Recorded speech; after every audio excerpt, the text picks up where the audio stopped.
नमस्कार साथियों, स्वागत है अपना ही YouTube channel Vision Online Classes में।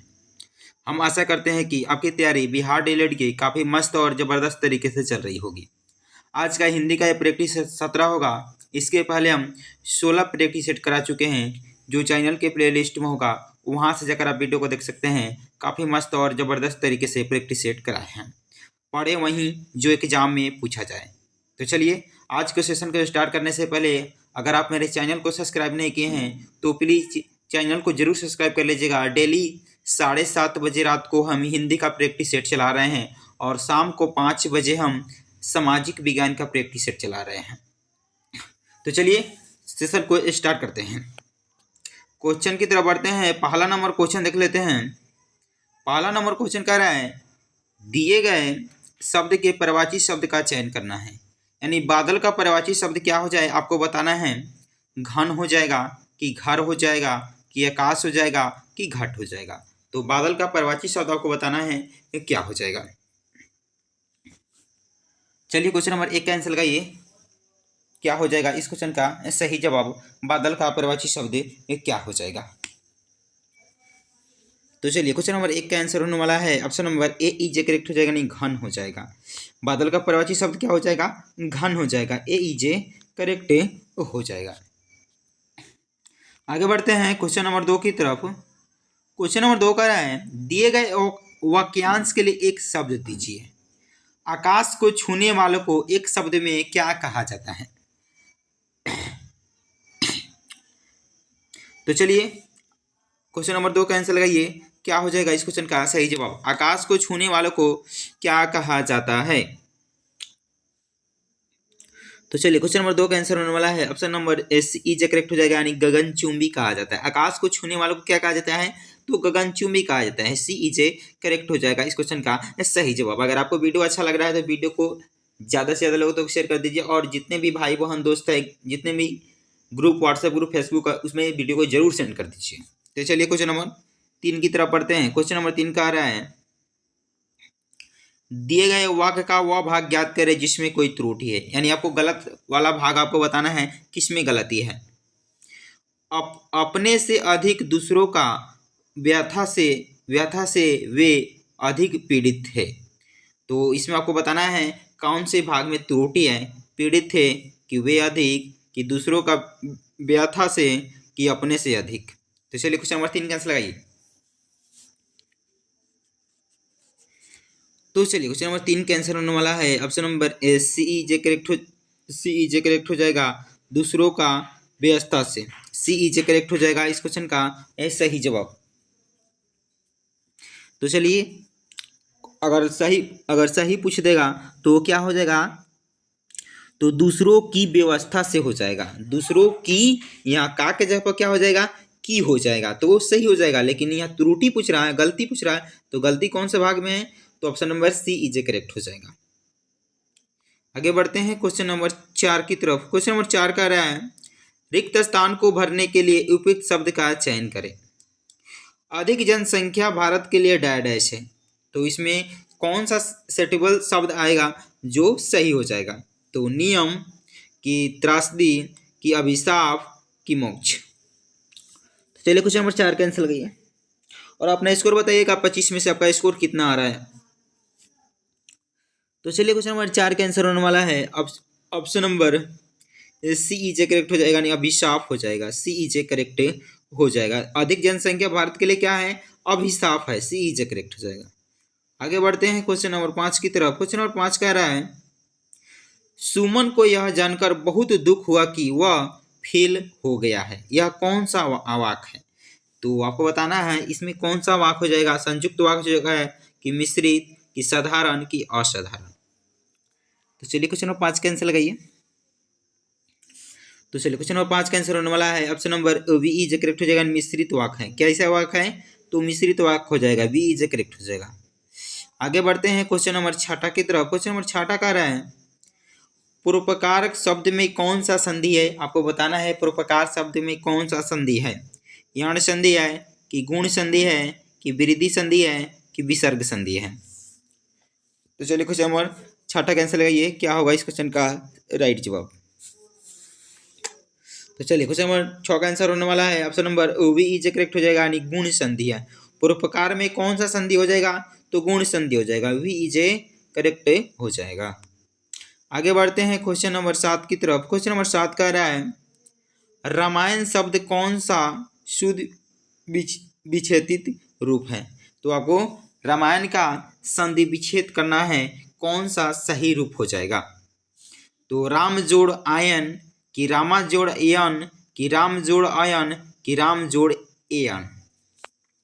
तो सही शब्द आपको बताना है, रामायण का सही संधि विच्छेद क्या हो जाएगा।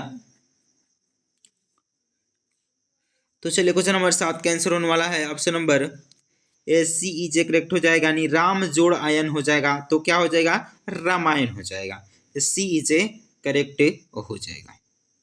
आगे बढ़ते हैं क्वेश्चन नंबर 8 है सूर सागर की भाषा है। तो सूर सागर किस भाषा में बोलते थे, उनकी भाषा क्या थी। ब्रज की अवधी की बुंदेली की भोजपुरी। तो चलिए क्वेश्चन नंबर 8 का आंसर लगाइए आप लोग, क्या होगा इस क्वेश्चन का सही जवाब। मस्ट भी क्वेश्चन है। तो चलिए क्वेश्चन नंबर 8 का आंसर होने वाला है option number A is correct हो जाएगा, ब्रज भाषा हो जाएगा। सूर सागर की भाषा क्या थी, तो ब्रज थी, ए इज करेक्ट हो जाएगा। आगे बढ़ते हैं क्वेश्चन नंबर 9 की तरफ। क्वेश्चन नंबर 9 का है सुंदरता शब्द में संज्ञा है। तो आपको बताना है सुंदरता में कौन सा संज्ञा हो जाएगा। आपको बता दें संज्ञा कितने प्रकार के होते हैं, तो 5 प्रकार की होती है। संज्ञा कितने प्रकार की होती है, 5 प्रकार की होती है। भाववाचक संज्ञा, भाववाचक संज्ञा, जातिवाचक संज्ञा, व्यक्तिवाचक संज्ञा और द्रव्यवाचक संज्ञा। तो पूछ देगा एग्जाम में संज्ञा कितने प्रकार के होते हैं, तो आपको 5 प्रकार को बताना है। कौन कौन, व्यक्तिवाचक संज्ञा, जातिवाचक संज्ञा, भाववाचक संज्ञा, द्रव्यवाचक संज्ञा और समूहवाचक संज्ञा। तो चलिए आपको बताना है सुंदरता में कौन सा संज्ञा है। तो चलिए क्वेश्चन नंबर 9 का आंसर होने वाला है option number A is correct हो जाएगा, यानी भाववाचक संज्ञा हो जाएगा, ए इज करेक्ट हो जाएगा। आगे बढ़ते हैं क्वेश्चन नंबर 10 की तरफ। क्वेश्चन नंबर 10 का रहा है पंडित शब्द का स्त्रीलिंग रूप क्या होगा। तो पंडिताइन हो जाएगा कि पंडित हो जाएगा, पंडिती हो जाएगा कि पंडिता हो जाएगा कि पंडितानी हो जाएगा। तो चलिए क्वेश्चन नंबर 10 का आंसर लगाइए, क्या होगा इस क्वेश्चन का सही जवाब। अगर आपको वीडियो अच्छा लग रहा है तो वीडियो को ज़्यादा से ज़्यादा लोगों तक शेयर कर दीजिएगा और चैनल को जरूर सब्सक्राइब कर लीजिएगा डेली ऐसे ही वीडियो देखने के लिए। तो चलिए क्वेश्चन नंबर 10 का आंसर होने वाला है option number A is correct हो जाएगा, यानी पंडिताइन हो जाएगा। पंडित शब्द का स्त्रीलिंग रूप क्या हो जाएगा, तो पंडिताइन हो जाएगा, ए इज करेक्ट हो जाएगा। आगे बढ़ते हैं क्वेश्चन नंबर 11 की तरफ। क्वेश्चन नंबर 11 का रहा है व का उच्चारण स्थान है। तो वह किस स्थान से बोला जाता है आपको बताना है। तो कंठ ओष्ठ से कि दंत ओष्ठ से कि मूर्धन्य से कि तालव्य से। तो चलिए क्वेश्चन नंबर 11 का आंसर लगाइए, क्या होगा इस क्वेश्चन का सही जवाब।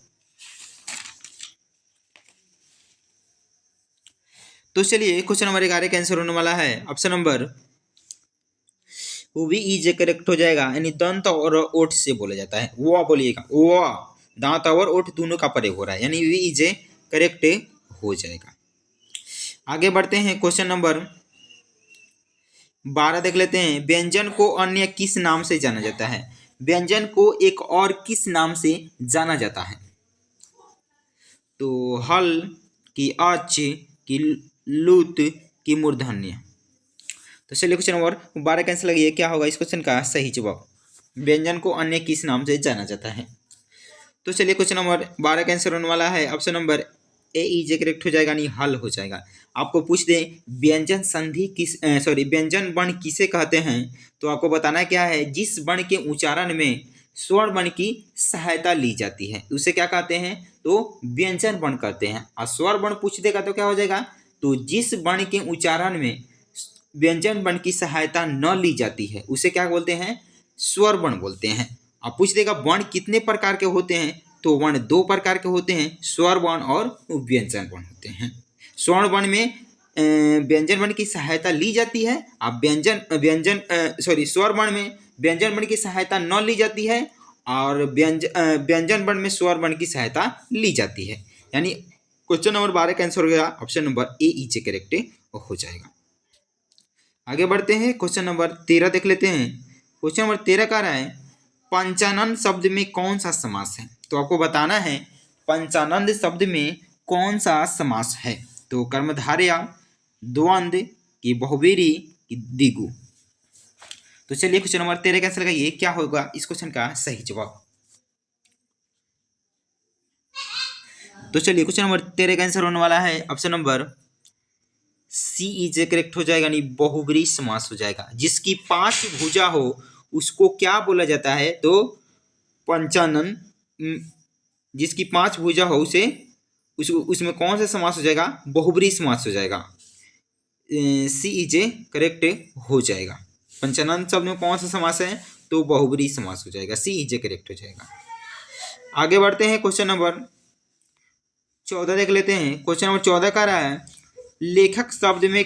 लेखक शब्द के अंत में कौन सा प्रत्यय लगा हुआ है। आपको बता दें प्रत्यय कहाँ लगता है, तो शब्द के बाद में प्रत्यय लगता है, यानी लास्ट में अंत में लगता है। और उपसर्ग कहाँ लगता है, तो शब्द के पहले लगता है। तो इसमें पूछ रहा है लेखक शब्द में कौन सा प्रत्यय लगा हुआ है, क लगा है कि इक लगा है कि आक लगा है कि अक लगा है।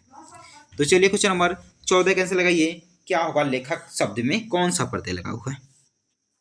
तो चलिए क्वेश्चन नंबर 14 का आंसर होने वाला है option number D is correct हो जाएगा, यानी अक प्रत्यय है। आप बोलिए लेखक अक, लास्ट में अकर है तो डी इज करेक्ट हो जाएगा। लेखक में कौन सा प्रत्यय है, तो डी हो जाएगा।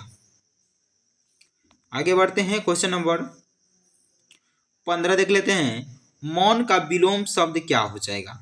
मौन यानी शांत, शांत का विलोम क्या हो जाएगा, आपको बताना है मौन का विलोम शब्द क्या हो जाएगा। तो म्यंक की विकार की मुखर की मौखिक। तो चलिए क्वेश्चन नंबर 15 कैंसिल लगाइए, मौन का विलोम शब्द क्या हो जाएगा।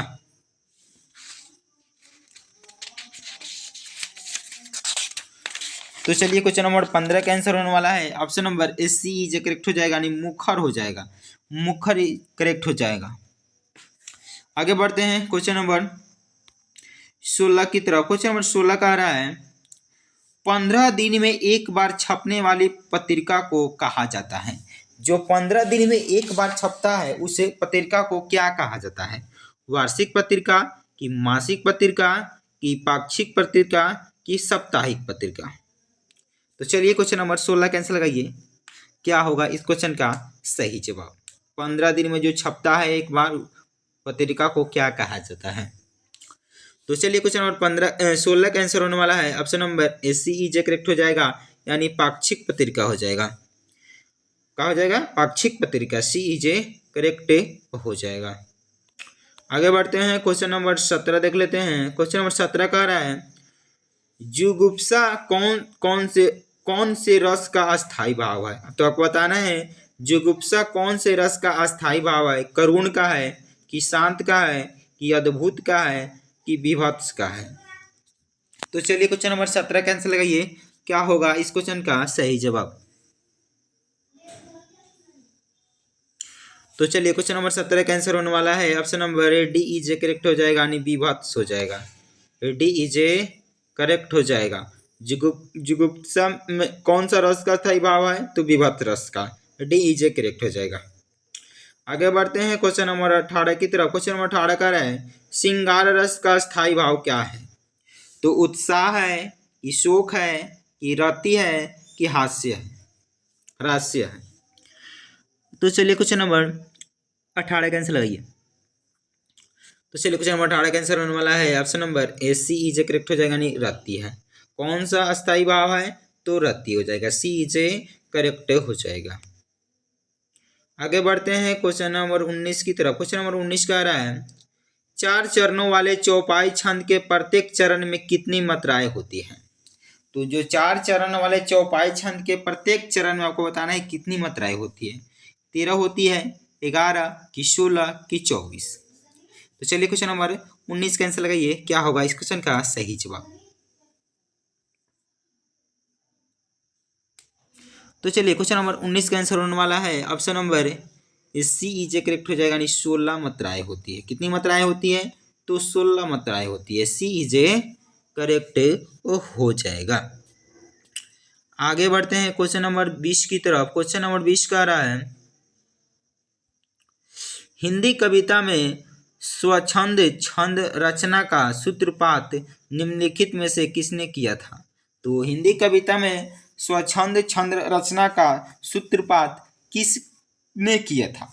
तो ऑप्शन है सूर्यकांत त्रिपाठी निराला, कि अयोध्या सिंह उपाध्याय हरिऔध, कि मैथिली शरण गुप्त, कि जयशंकर प्रसाद। तो चलिए क्वेश्चन नंबर 20 का आंसर लगाइए। तो चलिए क्वेश्चन नंबर 20 का आंसर होने वाला है option number A is correct हो जाएगा। यानी सूर्यकांत त्रिपाठी निराला हो जाएगा। ए इज करेक्ट हो जाएगा। अगर वीडियो अच्छा लग रहा है तो वीडियो को जरूर शेयर कर दीजिए। आगे बढ़ते हैं क्वेश्चन नंबर 21 की तरफ। क्वेश्चन नंबर 21 का रहा है बड़े न हुजे गुगन बीनू बिरद बडाई पाया, कहत धतुरे सो कनक गहनो गढ़ो न जाया। उपयुक्त पंक्ति में आपको अलंकार बताना है। बहुत विद्यार्थी एसएमएस रिप्लाई दिए थे, कमेंट में बताए थे कि अलंकार किसे कहते हैं। तो आप कॉपी खोलकर लिख लीजिएगा अलंकार किसे कहते हैं। काव्य की शोभा बढ़ाने वाले तत्वों को अलंकार कहते हैं। तो लिख लीजिए कॉपी में, काव्य की शोभा बढ़ाने वाले तत्वों को क्या बोला जाता है? तो अलंकार कहते हैं। पूछ देगा अलंकार का आपको विग्रह बता, और अलंकार किन किन शब्दों से मिलकर बना हुआ है? तो लिख लीजिएगा अलम जोड़ कार मिलकर क्या बना हुआ है? अलंकार बना हुआ है। आपको बता दें अलम का अर्थ क्या होता है? तो आभूषण या गहना कहा जाता है। अलम का अर्थ क्या होता है? तो आभूषण या गहना होता है। आपको समझ आ गया होगा कि अलंकार किसे कहते हैं। तो काव्य की शोभा बढ़ाने वाले तत्वों को क्या बोला जाता है? तो अलंकार बोला जाता है। अलंकार किन किन शब्दों से मिलकर बना हुआ है? तो अलम जोड़ कार, अलम जोड़ कार मिलकर क्या बना हुआ है? अलंकार बना हुआ। अलम का अर्थ क्या होता है? तो आभूषण या गहना होता है। बात समझ में आ गई? तो आपको इसमें बताना है कौन सा अलंकार हो जाएगा। क्वेश्चन नंबर 21 का आंसर लगाइए। तो चलिए क्वेश्चन नंबर 21 का आंसर होने वाला है option number O B is correct हो जाएगा। यानी अर्थान्तरन्यास अलंकार हो जाएगा। ओ बी इज करेक्ट हो जाएगा। आगे बढ़ते हैं क्वेश्चन नंबर 22 की तरफ। क्वेश्चन नंबर 22 का रहा है रंभा झूमत हौ कहाँ, कछुक दिनन के हेत, तुमते केते हैं गए और है यही खेत। उपयुक्त पंक्ति में आपको अलंकार बताना है। कौन सा अलंकार हो जाएगा? तो आपको बता दिए हैं अलंकार किसे कहते हैं। तो काव्य की शोभा बढ़ाने वाले तत्वों को क्या कहा जाता है? अलंकार कहा जाता है। अलम जोड़ कार मिलकर क्या बना हुआ है? अलंकार बना। अलम का अर्थ क्या हो जाएगा? आभूषण या गहना हो जाएगा। तो चलिए क्वेश्चन नंबर 22 के आंसर लगाइए, क्या होगा इस क्वेश्चन का सही जवाब। तो चलिए क्वेश्चन नंबर 22 का आंसर होने वाला है option number A is correct हो जाएगा। यानी अनुयुक्ति अलंकार हो जाएगा। क्या हो जाएगा? ए इज करेक्ट हो जाएगा।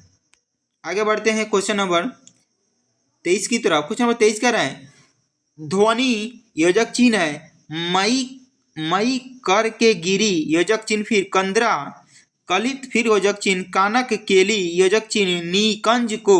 उपयुक्त पंक्ति में आपको अलंकार बताना है। कौन सा अलंकार हो जाएगा? तो चलिए क्वेश्चन नंबर 23 का आंसर होने वाला है option number C is correct हो जाएगा। यानी वृत्यानुप्रास अलंकार हो जाएगा। सी इज करेक्ट हो जाएगा। आगे बढ़ते हैं क्वेश्चन नंबर 24 की तरफ। क्वेश्चन नंबर 24 का रहा है उधो मेरा हृदय तल तल था एक उद्यान नयारा, शोभा देती अमित उसमें कल्पना क्यारिया। उपयुक्त पंक्ति में आपको अलंकार बताना है। कौन सा अलंकार हो जाएगा? क्वेश्चन नंबर 24 का आंसर लगाइए। तो चलिए क्वेश्चन नंबर 24 का आंसर होने वाला है option number A is correct हो जाएगा। यानी रूपक अलंकार हो जाएगा। ए इज करेक्ट हो जाएगा इस क्वेश्चन का सही जवाब। आपको बता दें रूपक अलंकार को आपको पहचानना है तो योजक चिन्ह के साथ योजक चिन्ह रहेगा लेकिन सा सी नहीं रहेगा। अगर सा सी रह जाएगा योजक चिन्ह के साथ साथ, मान लेते हैं योजक चिन्ह के साथ साथ आपको सा सी से सरिस सरिस अगर वहां लौक जाए, योजक चिन्ह के साथ सा से सी सरिस लौक जाए, वहां कौन सा अलंकार हो जाएगा? तो उपमा अलंकार हो जाएगा। और वहीं अगर पूछ दें योजक चिन्ह रहेगा लेकिन सा से सी नहीं रहेगा, योजक चिन्ह रहेगा लेकिन देखिए यहाँ योजक चिन्ह है लेकिन सा से सी सरिस नहीं है, तो वहां कौन सा अलंकार हो जाएगा? तो रूपक अलंकार हो जाएगा। एक बार और आपको बता देते हैं, जहां भी योजक चिन्ह रहेगा उसके साथ सा रहेगा, सी रहेगा, सरिस रहेगा और क्या रहेगा? सरिस रहेगा और सम रहेगा, वहां कौन सा अलंकार हो जाएगा? तो आपको आंख मूंद कर लगा देना है, उपमा अलंकार वहां लगा देना है। योजक चिन्ह के साथ साथ सा से सी सम सरिस रहेगा, वहां उपमा अलंकार हो जाएगा। योजक चिन्ह और बता दे रूपक अलंकार, जब योजक चिन्ह रहेगा लेकिन सा से सी सम सरिस नहीं रहेगा, वहां कौन सा अलंकार हो जाएगा? तो रूपक अलंकार हो जाएगा। आपको बात समझ में आ गई होगी बहुत अच्छी तरह से। तो चलिए आगे बढ़ते हैं। क्वेश्चन नंबर 25 देख लेते हैं। आज का ये प्रैक्टिस सेट का लास्ट क्वेश्चन होगा। जड़ी बूटी में कौन सा समास है? तो आपको बताना है जड़ी बूटी में कौन सा समास है। अव्ययीभाव समास है, द्वंद्व समास है, द्विगु समास है कि कर्मधारय समास है। तो चलिए क्वेश्चन नंबर 25 का आंसर लगाइए, क्या होगा इस क्वेश्चन का सही जवाब। तो चलिए क्वेश्चन नंबर 25 का आंसर होने वाला है option number B is correct हो जाएगा, यानी द्वंद्व समास हो जाएगा। आपको पहले ही बता चुके हैं, जहां भी आपको लोग का योजक चिन्ह लगेगा और एक का अपोजिट होगा, जैसे कि जड़ी का बूटी, भाई का बहन, माता का पिता, गरीब का धनिक, वहां कौन सा समास हो जाएगा? तो द्वंद्व समास हो जाएगा। आंख मूंद कर आप द्वंद्व समास लगा दीजिएगा, ठीक है। और जहां भी संख्यावाचक हो, जिसमें संख्या की बात हो, वहां कौन सा समास लग जाएगा? तो द्विगु समास लग जाएगा।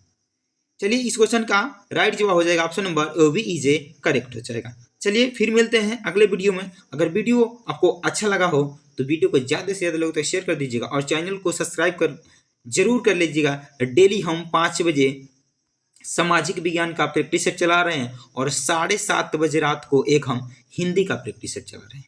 फिर मिलते हैं नेक्स्ट वीडियो में।